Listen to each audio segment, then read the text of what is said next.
Uma história que exemplifica bem como as condições da partida influenciam no jogo aconteceu no Egito, né? Eu acabei viajando 2 vezes para o Egito para uma série de torneios Futures na época de $10 mil entre 2014 e 2015 com alguns jogadores, né, que jogavam profissional.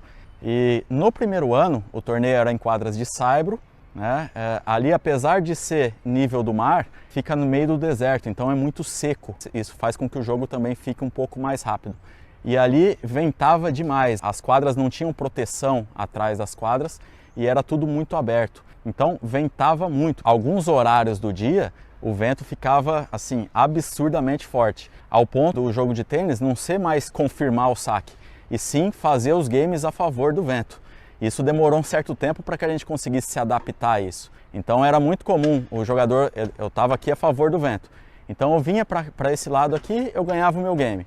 Eu ia para o outro lado, o meu adversário que estava aqui a favor do vento ganhava os 2 games. Eu vinha para cá, eu ganhava os 2 games. Então não era mais questão de confirmar o saque ou quebrar o saque, e sim conseguir ganhar os games que eu tivesse a favor do vento, seja sacando ou devolvendo, e tentar ganhar um game do outro lado, quando eu estava contra o vento. E isso muda totalmente as condições da partida. Então, por exemplo, quando eu estou a favor do vento, o saque ele funciona muito melhor. Então eu sacava, eu tinha que conseguir sacar bem com o primeiro saque. E do lado oposto, o que eu tinha que tentar fazer? Forçar alguns erros do meu adversário. Então eu tentava dar alguns slices mais baixinhos, tentando trazer ele para frente, forçar um pouco mais a jogada. Eram exemplos que a gente tinha, estratégias que a gente tinha para tentar ganhar também os games quando a gente estava contra o vento. Então o jogo ele era muito em função do vento. Se eu não entender o vento nessas condições, cara, eu vou perder muitas partidas. Então os jogadores que viajaram comigo, eles tiveram, a gente ficou 4 semanas nesse primeiro ano. No terceiro e no quarto torneio, o rendimento deles já foi muito maior, porque eles começaram a entender melhor a partida. E nas 2 primeiras semanas, muitas vezes não entendiam tão bem. Então os jogadores que já estavam lá competindo nessas condições há mais semanas, ou que já conheciam melhor o local, acabavam levando vantagem. Quando eu voltei no ano seguinte, eles trocaram um pouco as quadras, eles trocaram a superfície, então todas as quadras que eram de saibro, eles transformaram para quadras rápidas, e atrás das quadras eles também fizeram um prédio ali, uma sede, né? Então isso tampava um pouquinho o vento, evitava que fosse, ainda ventava, mas já não era um vento tão excessivo quanto era no ano anterior.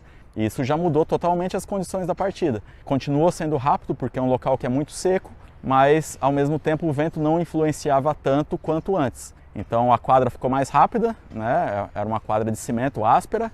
Isso mudou um pouco as condições da partida, deixou a partida um pouco mais rápida, mas ao mesmo tempo o vento foi bloqueado.